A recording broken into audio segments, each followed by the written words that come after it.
tadi kembali pada rujukan lahirnya Undang-Undang Nomor 35 Tahun 2009 itu karena juga ada lembaran negara, ya, ada peraturan presiden juga, ya, nomor 47 nanti diubah di nomor 23, ya. Maka juga dasar itu lahir tadi juga peraturan BNN nomor 5 ya tahun 2020 tentang organisasi tadi yang dibentuk, terus tata kerjanya, ya, terus ya Badan Narkotika Provinsi, Kabupaten dan Kota. Saya lihat di dalam undang-undang itu ada terkecualinya. Boleh dipakai jika dengan resep dokter. Sepakat ya? Iya. Pertanyaan saya, Bu. Iya. Mau jawab mau enggak terserah itu. Ya kan? Iya. Berarti dokter itu beli di mana?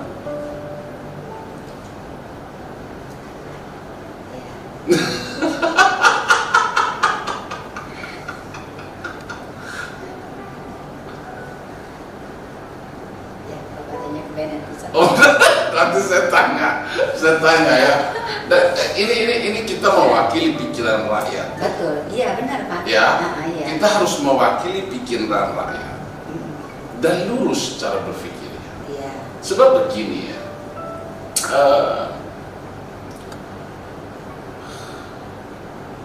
rumah sakit itu secara medis sangat perlu dengan barang ini. Iya, betul. Taruhlah 1 kilonya per bulan yang dibutuhkan oleh rumah sakit, kali ratusan bahkan berapa ratus rumah sakit di Indonesia ini. Ini siapa yang nyiapin?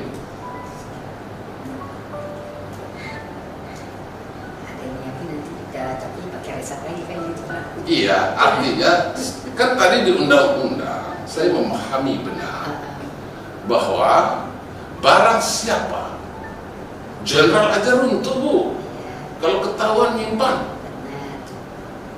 Kita bisa review peristiwa-peristiwa, ada para jenderal yang diduga kuat ya menguasai, mendistribusikan barang ini, jatuh. Artinya undang-undang memberikan isyarat barang siapapun tidak boleh. Nah, ini makhluk apa yang bisa masukkan barang ini ke rumah sakit dan farmasi pembuat obat? Ini Bu, perusahaan-perusahaan farmasi ini butuh banyak narkoba untuk kepentingan medis. Ini pertanyaan logika saya, pertanyaan kostum yang cerdas ini.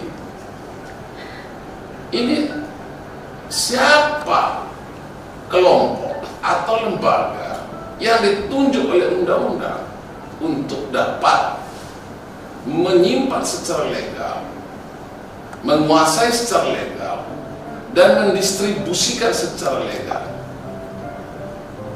Pada akhirnya saya melihat di undang-undang itu siapa, oleh mana orang dapat mengkonsumsi apabila melalui resep dokter dalam kepentingan medis. Oke, berarti dokter penjual demi kepentingan medis. Maka dokter belinya di mana? Dan rumah sakit untuk kepentingan operasi beli juga di mana? MOU dengan siapa? PT Farmasi juga demikian. Ibu tolong jawab dulu. Bapak langsung tanya sama Pak BNN Pak. Oh gitu ya? Iya. Dan saya juga berharap nih Bapak, pertanyaan yang barusan Bapak lontarkan, saya juga ingin tahu Pak. Oh ingin tahu? Saya ingin tahu Pak. Wah. Berarti saya aja penggiat tidak tahu Pak. Penggiat tidak tahu? Tidak tahu. Untuk yang rumah yang Bapak katakan itu setuju saya. kalau rumah sakit itu membutuhkan Pak. Nah kemudian kan ada undang-undangnya harus memakai resep. Nah terus belinya kemana? Saya kemudian nggak tahu Pak. Nggak tahu ya? Iya, saya juga pengen tahu. Oh, Karena yang ada di otak saya itu, ya jangan sampai anak-anak korban kayak adik saya begitu aja. tapi kan gini loh. Jika ada barang tadi yang dianggap ilegal, yang disimpan secara ilegal, yang didistribusikan juga secara ilegal oleh kelompok yang legal, contoh begitu, Ya. kan nggak bisa diberantas bukan?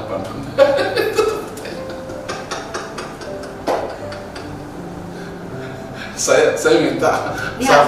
sahabat kostum coba dong Ini harus komen. dipecahkan loh Pak. Oh, Benar, harus dituntaskan. Harus dituntaskan. Ini saya terima kasih banget dengan kostum dia. Saya sebagai penggiat, saya percayakan kepada kostum. Tolong Pak dituntaskan sampai tuntas Pak. Kita masyarakat, apalagi kami penggiat, yaitu yang selalu mengkampanyekan bahaya narkoba, kami harus tahu. Ya biar nggak sia-sia Biar maksud nggak saya. sia-sia.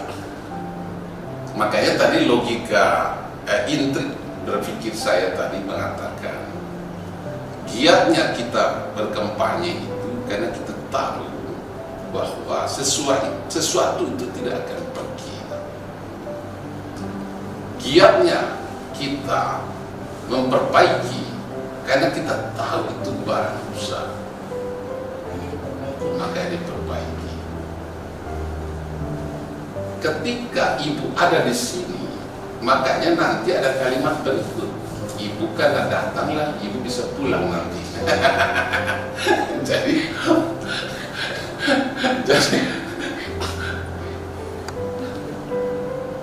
ibu pun bingung. Bingung Pak. Jangankan saya, pihak BNN pun di Kabupaten Kota ini terus terang kalau saya bertanya seperti yang Bapak sampaikan, Pak kok nggak bisa sih seperti Bapak ini tadi, masa nggak bisa diberantas ini? Itu udah, aduh susah kita mau kalau mikirin yang di atas kok udah kita ini. Tapi mungkin ibu tahu kali selentingan barang mana sih yang dijual di rumah sakit atau perusahaan farmasi. Kalau dari mananya nggak ngerti. Nggak tahu Pak dari mana Pak. Hanya Tuhan yang tahu. Tapi ini Tapi saya kepingin tahu Pak. Ini penting ya. Penting Pak, saya penggiat bagian saya harus tahu Pak. Ini melalui kostum semoga bisa tuntas nih Pak. Nanti kita coba agendakan Adinda Mike. Kita undang ketua BNN provinsi ataupun kabupaten dan kota Tangerang supaya masyarakat kita juga begini. Anak-anak didik kita seringkali diberi pengetahuan tentang pendidikan bahaya narkoba. Bahkan waktu mereka untuk belajar pun diganggu untuk memahami. Terus kemudian bahkan di lembaga permasyarakatan, ya di lembaga-lembaga penjara juga, saudara-saudara kita yang sudah terinfeksi dengan bahaya narkoba di sana juga melalui alat dan biaya negara dilakukan juga penyuluhan, ya, untuk supaya kemudian besok tidak balik lagi ke tempat itu. Belum juga nanti dibangun juga rumah rehab untuk memperbaiki psikologi daripada orang yang sudah pernah mencoba narkoba dengan anggaran negara. Semakin banyak yang direhab, maka semakin besok banyak juga yang ngantri. Semakin tadi dihalangi orang tidak kembali ke rumah di permasyarakatan penjara, semakin mereka lebih nyaman di dalam penjara. Ini yang saya maksud tadi adalah Tujuannya apa kita ini kira-kira? Kita panggil kepala BNN.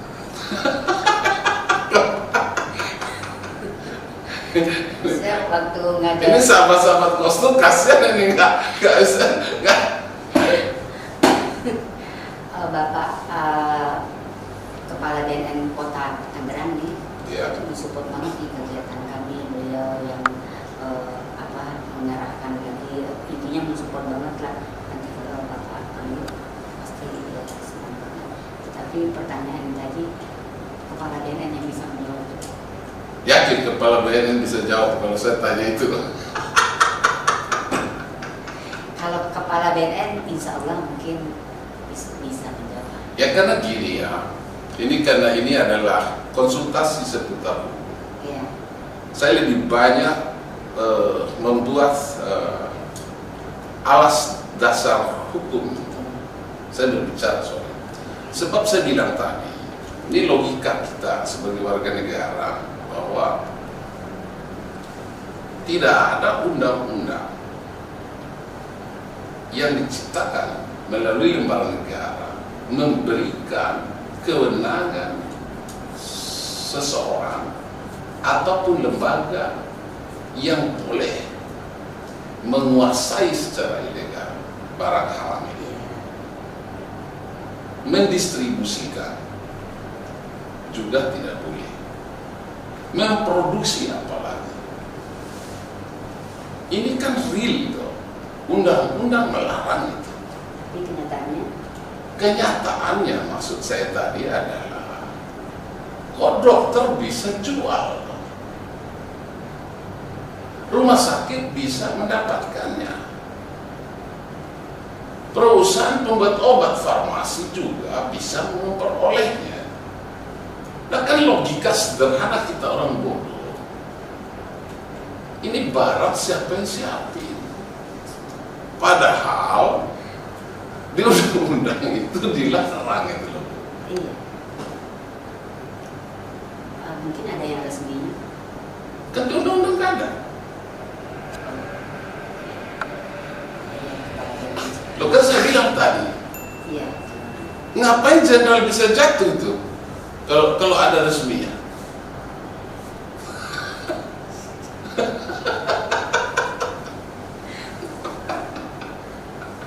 Ini kostum bukan ekstrim, tapi kostum inilah cara untuk bicara transparansi. Kita mewakili pikiran rakyat. Iya. Seperti yang Ibu cerita tadi bahwa bagaimana rakyat di Sumatera Utara memprotek, Iya. bahkan marah di media ketika anaknya Ada error. pada error itu gara-gara narkoba. Nah ini kan tanggung jawab negara dan kita semua itu agar barang haram itu tidak ada. Nah tapi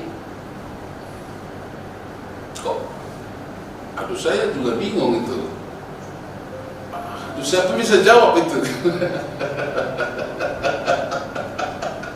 Kalau di luar negeri Bu, misalkan saya kasih perumpamaan di Belanda ya, di Belanda itu dia legal, dia bahkan ke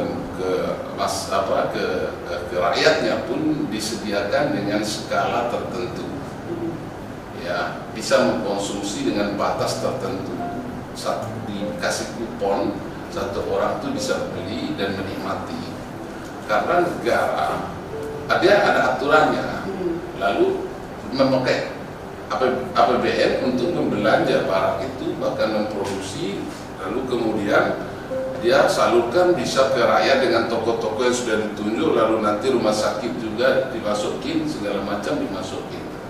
Itu jelas pemerintah dukung, karena tidak bisa kita pungkiri jika narkoba tidak ada di suatu negara maka rumah sakit tutup, maka obat semua tidak ada, perusahaan obat yang buka, yang produksi. Tapi di Indonesia ini kan sama undang-undangnya sama sekali pokoknya, bahasa orang Jawa, tutup, tidak boleh ada. Tapi operasi pakai narkoba itu tiap hari, bahkan tiap jam itu di setiap rumah sakit. Nah makanya tadi saya pikir penggiat orang-orang penggiat narkoba paham sekali bahwa sebenarnya yang jual secara legal siapa sih? Kami penggiatnya mungkin yang kelas ininya nih Pak, nggak paham nih masalah ke beratasnya. Benar asli, saya juga ingin tahu Pak. Ingin tahu ya? Ingin tahu saya. Karena jujur kita masyarakat yang tadi, maaf ya, kasihan masyarakat yang taat pajak kan mengumpulkan uang tuh di pundi APBN. Nah sementara uang APBN ini kan luar biasa besarnya dalam dalil pemberantasan narkoba. Tapi kalau peristiwa dan warna narkoba masih kuat seperti ini, bahkan sampai ribuan kali di negeri ini, di samping masyarakat kita banyak tumbang ya, anggaran kita juga mesti tumbang. Nah saya berusaha untuk berpikir itu agar negara kita stabil.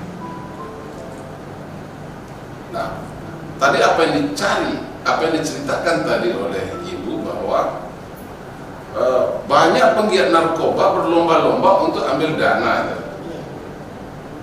agar mendapatkan kesempatan dalam rangka melakukan sosialisasi dan pencegahan. Nah, ini kan luar biasa saya bilang, masyarakat Indonesia kenapa giat melakukan tadi pencegahan dan sosialisasi?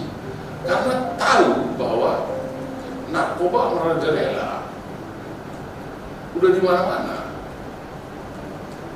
Tahu nggak Ibu? Merajalela. Iya. Nah, pertanyaannya, pemerintah kita tahu nggak ini merajalela? Ya, BNK-nya kan ada, tapi untuk BNK sendiri untuk se-Indonesia itu juga belum tercover seluruh kabupaten kota Pak, semuanya. Jadi mayoritas di satu provinsi itu hanya separuhnya. Misalnya provinsinya ada 30, hanya 15 BNK-nya. Mayoritas nggak ada yang full, mayoritas separuh. Itu kalau informasi dari BNN-nya karena keterbatasan dana negara untuk BNN. Berarti ketika ada kata penyitaan, taruhlah 100 kilo, penggiat, teman-teman penggiat ini tidak pernah dilibatkan untuk menyaksikan pemusnahannya. Ada sering itu Pak. Kami juga pernah di ini, cuman kalau ada atau ada aturan yang mengatakan boleh atau tiada? kalau aturan itu kurang paham ya, tetapi pada saat pemusnahan itu kita sering dapat informasi dari tim dari grup penggiat nih, ada tanggal sekian ada pemusnahan narkoba di sini dan teman, tapi saya sih belum pernah menyaksikan karena memang saya full ke daerah-daerah sosialisasi. Nah, pemusnahan itu rata-rata kan Penyitaannya Ibu pernah ikut? enggak. Pengamanan barang buktinya Ibu juga belum pernah ikut? Kalau kira-kira yang dibakar itu tepung terigu contoh? Benar. Oh nggak pernah ya, tapi artinya Ibu hanya tadi ya, tugas mulia untuk sosialisasi anak-anak supaya tadi ada dasarnya tadi, iya. melatar belakangnya adalah jangan sampai generasi muda kita banyak yang tumbang seperti ini ya. Ada maksimal nggak pemerintah menangani bahaya narkoba ini kira-kira? Menurut Ibu saja. enggak maksimal. Kenapa? Yaitu untuk dananya aja terbatas. kami penggiat, kemudian di setiap kabupaten kota itu tidak semua ada BNK-nya seperti itu. Nah, pada saat kami sosialisasi, nah dari pihak BNN yang kita datangi, ya mereka sudah curhat duluan kalau ya memang tidak ada biaya untuk kegiatan sosialisasi yang kami lakukan, padahal kami kan tidak minta dana. Tapi dananya besar loh, turun dari ketuk pagu anggaran di DPR itu. Nah itulah, gak ngerti kami. Tanyakan pada rumput yang bergoyang. Dok, kok bisa begitu ya Bu? Ya, saya juga bingung. Kalau tadi bilang dananya kurang, padahal dananya cukup. Nggak ngerti ya. Karena kami sama apakah menurut Ibu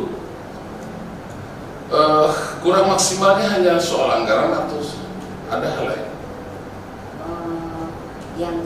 Yang saya terima kan setiap datang ke kabupaten kota itu kan kita silaturahmi ke BNN-nya dulu. Nah berarti kan selalu sharing di mana pergerakan ini narkoba di sini amankah atau lebih dasarkah atau bagaimana, kemudian penanggulangannya seperti apa ya. Jadi ya curhatannya itu mayoritas semua kena dana anggarannya kurang, gimana mau bergerak maksimal padahal jam kerja sudah di luar ini. Jadi itu benar-benar sosial seperti itu Pak. Jadi memang anggarannya kurang. Jadi yang saya dapat ya seperti itu bahasanya. Jadi belum diminta sudah curhat itu BNN provinsi dan kabupaten kota ya bahwa tidak ada anggaran ya. Iya. Bu, biar Ibu enggak grogi kita minum dulu. Ini jawabannya ini setengah-setengah ditahan-tahan ini.